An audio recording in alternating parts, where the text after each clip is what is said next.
Hi friends, welcome to Crown Tasty Samayal.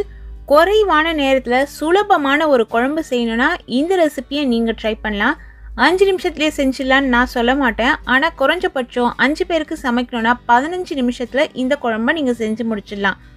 அவசரத்துக்கு திடீர்னு வைக்கக்கூடிய ஒரு திடீர் குழம்பு ரெசிபி தான். வீட்ல இருக்க காய்கறிகளை வச்சு சட்டுன்னு கமகமன்னு ஒரு குழம்பு வச்சிடலாங்க. இந்த குழம்பை நீங்க டிஃபன் வகைகளுக்கும் பயன்படுத்திக்கலாம், சாப்பாட்டுக்கும் போட்டு சாப்பிடலாம், நல்லா சூப்பராக இருக்கும். இந்த குழம்பு வச்சிட்டிங்கன்னா வேறு பொரியல் கூட்டு அதெல்லாம் செய்யணும் அப்படிங்கிற அவசியம் இல்லை.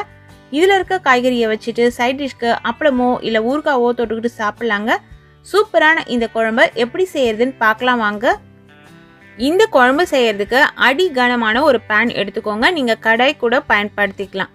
தாளிக்கிறதுக்கு கடலெண்ணெய் எடுத்திருக்கேன். நீங்கள் கடலெண்ணெய்க்கு பதிலாக நல்லெண்ணெய், தேங்காய் எண்ணெய், இப்படி இந்த 2 எண்ணெய்களில் ஏதாவது ஒன்று பயன்படுத்திக்கலாம். இல்லை நீங்கள் வேறு ஏதாவது எண்ணெய் பயன்படுத்துகிற மாதிரி இருந்தாலும் அதை சேர்த்துக்கோங்க. நான் தாராளமாக 3 டேபிள் ஸ்பூன் அளவுக்கு எண்ணெய் விட்டுருக்கேன். அதில் நல்லா 2 கைப்பிடி அளவு பூண்டு பற்கள் உரிச்சு எடுத்து சேர்த்துக்கோங்க. பூண்டு ஏற்கனவே உரிச்சு நீங்கள் ஃப்ரிட்ஜில் ஸ்டோர் பண்ணி வச்சுருந்தீங்கன்னா ஓகே. அப்படி இல்லைனா இவ்வளவு பூண்டு உரிக்க முடியாத சமயத்தில் ஒரு 5-6 பல்லு பூண்டு பற்களை இடித்து எடுத்து சேர்த்துக்கோங்க. அந்த வாசனையே கரெக்டாக இருக்கும். இதனோடையே 2 மிளகாவை கீரி சேர்த்துக்கோங்க, பச்சை மிளகாய். அதற்கு பிறகு மீடியம் சைஸில் இருக்க வெங்காயம் 2 இல்லை 3 சேர்த்துக்கலாம். சேர்த்து வெங்காயம் சேர்த்த உடனேயே தீயை கொஞ்சம் அதிகப்படுத்திட்டு வதக்கி விட்டுக்கலாம். இந்த வெங்காயம் கண்ணாடி பதம் வர வரைக்கும் வதங்கினா போதும், ப்ரௌன் கலராக மாற தேவையில்லை. அதனால் தீ அதிகமாக வச்சு இந்த அளவு வர வரைக்கும் வதக்கிக்கோங்க. இதிலேயே தக்காளி சேர்த்துக்கலாம். நல்லா பழுத்த தக்காளியாக இருக்கட்டும். வெங்காயம் எந்த அளவு எடுத்தீங்களோ அதே அளவுள்ள தக்காளி எடுத்து நல்லா பொடியாக கட் பண்ணிவிட்டு தக்காளியையும் இதில் சேர்த்து வதக்கலாம். தக்காளியை எண்ணெயில் நல்லா கலந்து விட்ட பிறகு ஒரு தட்டு போட்டு மூடிடலாம். தட்டு போட்டு மூடி 3லேருந்து 4 நிமிஷத்துக்கு அப்படியே லோ ஃப்ளேமில் இருக்கட்டும். அந்த ஆவிலேயே தக்காளி நல்லா சாஃப்டாக வெந்துடும். அதற்கு பிறகு ஓப்பன் பண்ணி கரண்டி வச்சு மசிச்சா தக்காளி அப்படியே சாஃப்டாக மசியணும். அதனால தான் நம்ம நல்ல பழமான தக்காளி சேர்த்துருக்கோம். இந்த குழம்புக்கு நம்ம புளி ஊற்ற போகிறதில்ல, தக்காளியோட புளிப்பு தான். அதனால் அதுக்கு ஏற்ற மாதிரி தக்காளியை கூட குறைச்சலாக சேர்த்துக்கோங்க.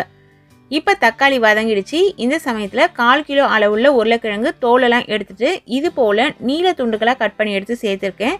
இது போல் சேர்க்கும்பொழுது சீக்கிரமாகவே வெந்துடும் நமக்கு. நீங்கள் குண்டு குண்டு துண்டுகளாக போட்டிங்கன்னா வேகிறதுக்கு டைம் எடுக்கும். அதனால் இது போல் நீல துண்டுகளாக கட் பண்ணி சேர்த்துக்கோங்க, சீக்கிரமாகவே வெந்துடும். உருளைக்கிழங்கு இதில் சேர்த்துட்டு இதே போல் கலந்து விட்டுட்டு ஒரு 2-3 நிமிஷத்துக்கு தட்டு போட்டு வச்சுட்டு திரும்பவும் நம்ம ஓப்பன் பண்ணிக்கலாம். நீங்கள் அவசரத்துக்கு செய்கிறீங்க, ரொம்ப சீக்கிரமாக நம்ம சட்டுன்னு ரெடி பண்ணணும் அப்படின்ற பட்சத்தில் இப்போ நம்ம தட்டு போட்டு மூடணும் இல்லைங்களா, அதுக்கு பதிலாக இதனுடைய தண்ணி விட்டு கூட நம்ம வேக வச்சுக்கலாம். இப்போ கத்திரிக்காய் சேர்க்க போகிறேன். ஒரு 200 கிராம் அளவில் கத்திரிக்காய் இருக்கும். அதையும் நீல வாக்கிலேயே கட் பண்ணிவிட்டு அந்த கத்திரிக்காவை இதை சேர்த்து கலந்து விட்டுடலாம். நமக்கு முதல்ல சொன்ன மாதிரி தான் இதில் உருளைக்கிழங்கு கத்திரிக்காய் தான் சேர்க்கணும் அப்படிங்கிறதுல சீக்கிரத்தில் வேகக்கூடிய காய்கறிகள் வேறு எந்த காய்கறிகள் இருந்தாலுமே சேர்த்துக்கலாம். பச்சை பட்டாணி, காலிஃப்ளவர், ப்ரொக்கோலி, இது போல் உங்ககிட்ட இருக்க காய்கறிகளை சட்டுன்னு கட் பண்ணி எடுத்து செய்யக்கூடிய ஒரு குழம்பு வகை தான் இது. கலந்து விட்டுட்டு தட்டு போட்டு மூடி திரும்ப ஒரு 2-3 நிமிஷத்துக்கு வச்சுருங்க. இது கொஞ்சம் ஸ்லோ ப்ராசஸில் நான் சொல்கிறேன். உடனே வேகணும்னா நீங்கள் தண்ணி விட்டு அப்படியே வேக வச்சுக்கலாம்.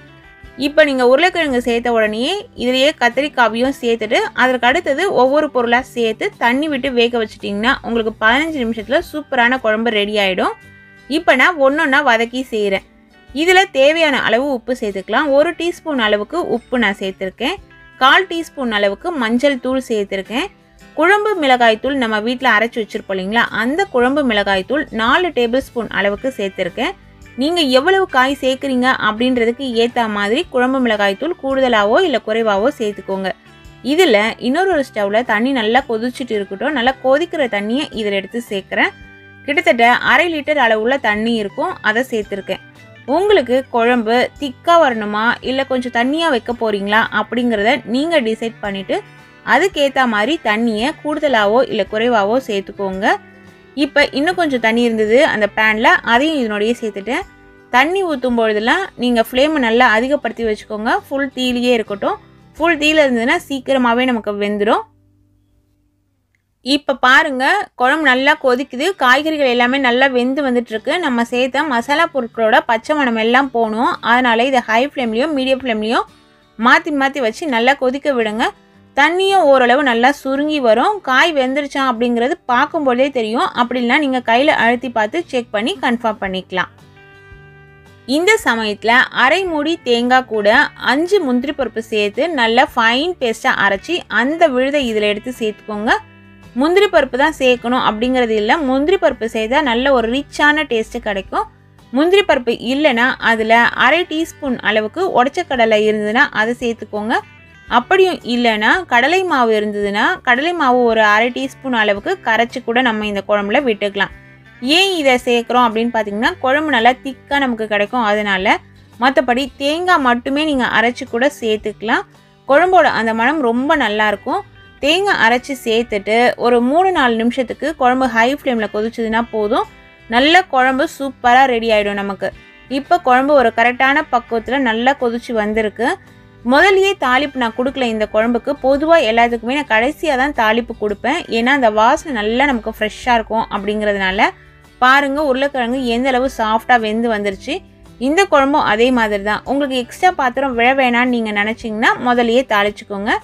குழம்பு நல்லா ரெடியான அந்த சமயத்தில் ஒரு கைப்பிடி அளவு கொத்தமல்லி இலைகள் நல்லா கட் பண்ணி எடுத்து இதை சேர்த்துக்கலாம். கொத்தமல்லி இலைகள் நல்லா பொடியாக கட் பண்ணி எடுத்து சேர்த்துருங்க. இந்த குழம்புக்கு எக்ஸ்ட்ரா ஃப்ளேவர் கொடுக்கறதே இந்த கொத்தமல்லி இலைகள் தான். இப்போ இந்த குழம்புக்கு ஒரு தாளிப்பு ரெடி பண்ணிடலாம். தாளிக்கிற கரண்டியை ஸ்டவ்வில் வச்சுட்டு அதில் தாளிக்கிறதுக்கு தேவையான அளவு எண்ணெய் சேர்த்துக்கலாம். எண்ணெய் நல்லா சூடேறட்டும். நான் 2 டேபிள் ஸ்பூன் அளவுக்கு கடலெண்ணெய் சேர்த்துருக்கேன். எண்ணெய் கூடுதலாகவோ இல்லை குறைவாகவோ நீங்கள் பார்த்து சேர்த்துக்கோங்க. இதில் 2-3 துண்டு பட்டை, 2-3 துண்டு கல்பாசி, அரை டேபிள் ஸ்பூன் அளவுக்கு சோம்பு சேர்த்துட்டு இது எல்லாம் நல்லா பொரியட்டும். பொரிஞ்ச பிறகு 2 இனுக்கு கருவேப்பிலை இலைகளை உருவி அதை இதில் சேர்த்துக்கோங்க. தீயை நல்லா ஃபுல்லாக குறைச்சி வச்சுருங்க. சூப்பரான தாளிப்பு ரெடி ஆகிடுச்சு. இந்த தாளிப்பை சுட சுட எடுத்து அப்படியே நம்ம குழம்புல சேர்த்துடலாம். எப்பொழுதுமே நான் சமைக்கிற பாத்திரத்துலேருந்து உடனே அந்த ரெசிப்பியை வேறொரு பாத்திரத்துக்கு சேஞ்ச் பண்ணிவிடுவேன். அப்போ தான் அந்த கலர் நல்லா கலர்ஃபுல்லாக இருக்கும் நமக்கு. இல்லைனா கலர் கொஞ்சம் டல்லாகிடும். அதே போல் தான் வேறு ஒரு பாத்திரத்துக்கு சேஞ்ச் பண்ணியாச்சு. தாளிப்பையும் இதில் சேர்த்தாச்சுங்க. நல்லா கம வாசனையில் ரொம்ப சுவையான ஒரு அவசர குழம்பு ரெசிபி ரெடி ஆகிடுச்சு. இதே ரெசிப்பியை நீங்களும் உங்கள் வீட்டில் ட்ரை பண்ணி சாப்பிட்டு பாருங்கள். இது போல் பலவிதமான குழம்பு வகைகளும் குருமா வகைகளும் நிறைய நம்ம சேனலில் அப்லோட் பண்ணியிருக்கோம். 2-3 நாளைக்கு கெட்டு போகாத குழம்பு வகைகள், 4-5 நாளுக்கு ரூம் டெம்பரேச்சர்லேயே வச்சு சாப்பிடக்கூடிய குழம்பு வகைகள் எல்லாமே நம்ம சேனலில் இருக்குது. விருப்பம் இருக்கிறவங்க பிளேலிஸ்ட்டை செக் பண்ணி பாருங்கள். டிஸ்கிரிப்ஷன்லேயும் லிங்க் தரேன். உங்களுக்கு விருப்பம் இருந்தால் அதை பாருங்கள். இது போல் விதவிதமான சுவையான ரெசிபிஸ் தெரிஞ்சுக்கணுன்னா நம்ம சேனலை தொடர்ந்து பாருங்கள். சுவையாக சமைச்சு சாப்பிட்டுட்டு ஹாப்பியாக இருங்க. Thank you friends.